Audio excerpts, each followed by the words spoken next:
ওই প্রাণকার মনে করে আমাকেই করেছে এটা এটা আপনার জয় চৌধুরী। তবে আসলে ওকে আসলেই মানে কি বলবো, ওকে ছোটো ভাইয়ের মতো স্নেহ করতাম, এখনও করব। তবে ওর এই কাজটা কিন্তু আমার করা উচিত ছিল না। আমার মানে সে এই সম্মান কি বলবো যে, তবে হ্যাঁ, আমার যারা দর্শক আছে, আমার যারা শুভাকাঙ্ক্ষী আছে, তারা জানে যে রোজিনার ইটা কোথায় আছে, তার সম্মানটা কোথায়, তারা জানে যে এইভাবে সে ফেল করবে, এটাও তারা জানে যে এখানে টাকা ছড়াছড়ি হয়, এটা হয় সেটা হয়, এই জন্য হয়তো বা সেখানে হয়েছে। তবে আমার মানে কোনো দুঃখ নেই, কিন্তু বাট এটাই চিনে গেলাম যে যে কতটুকু যে সম্মান দেখায় তারা। জীবনে কখনো কোনো দিনও আমি শিল্পী সমিতিতে যাব কি না আমার জানা নেই। হ্যাঁ, এফডিসির কথা বলবো। এফডিসি থেকে কিন্তু আমার পরিচয়, এই যে এফডিসি থেকে কিন্তু আমার রোজিনা নামটি হয়েছে, যার জন্য এফডিসিতে তো আমি ভুলতে পারবো না। ওটা এখান থেকে কিন্তু আমার আবার একটা জন্ম হয়েছে, আমি বলবো আর কি। তবে যদি আমার ডাইরেক্টর অ্যাসোসিয়েশনের কোনো অনুষ্ঠান হয়, বা আমি ওইখানেও কিন্তু মেম্বার, বা গভর্নমেন্টের সরি হ্যাঁ প্রযোজক সমিতিতেও সংস্থাতেও আমি আপনার মেম্বার। যদি গভর্নমেন্টের কোনো অনুষ্ঠান হয়, কোনো কিছু হয়, তখন অবশ্যই আমি যাব। আর তাছাড়া কখনোই কোনো সময় আমি এফডিসিতে যাব না, কারণ ওইটা ওই অভ্যাসই আমার নাই, বুঝতে পেরেছেন? যেটা ফেলে দিয়েছি তো ফেলে দিয়েছি, ওটাকে আমি ব্রেনের মধ্যে কখনো রাখি না।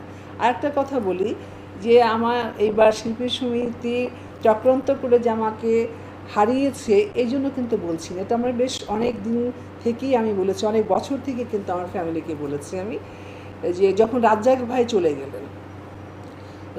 চলে গেলেন, তাকে বাপ্পাকে কিন্তু বলে গিয়েছিলেন যে আমাকে এফডিসিতে আমাকে নেবে, আমি মরার পরে আমার লাশ কিন্তু নেবে না। আপনারা হয়তো জানেন না, বাপ্পাকে জিজ্ঞেস করবেন। এটা ডাইরেক্টর অ্যাসোসিয়েশন থেকে বোধহয় উনি কিছু কথাতে উনি কষ্ট পেয়েছিলেন আর কি। তারপর বাপ্পা দিতে চাইনি, পরে আপনার তথ্য মন্ত্রণালয় থেকে আপনার মন্ত্রী আসলেন, আমি তখন রাজ্জাক ভাইয়ের বাসাতেই ছিলাম।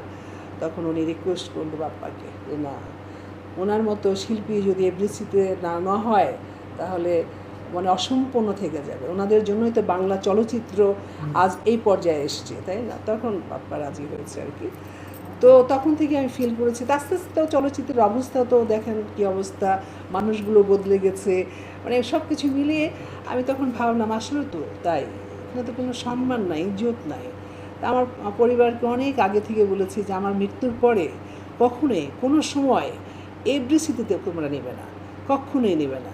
কালকে যখন আমার ভাই ফোন করে যে এত কষ্ট পেয়েছে যে তুমি যখন থেকে চলচ্চিত্র গেছো, কখনো কিন্তু অসম্মানজনক কোনো কিছু হয়েছে বা শুনেছি এরকম কখনোই কিন্তু হয়নি ইনশাল্লাহ।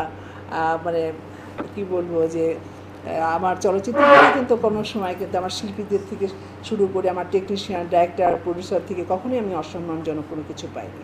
হ্যাঁ, তাই বলছিল আর কি, তুমি কী দরকার ছিল আমাকে, দেখ তোকে বলতে পারবো না যে কিসের জন্য গেছি, অনুরোধে ঢেকে গেলতে হয়েছে আমাকে আর কি, তার জন্য এটা হলো আর কি। তাই জন্য আপনারাও গণমাধ্যমের লোক আছেন এখানে, তা আমি সত্যি সত্যি আমার একদম মনের অন্তরের কথা বলছি যে মৃত্যু তো হবেই, তাই না? এটাই স্বাভাবিক।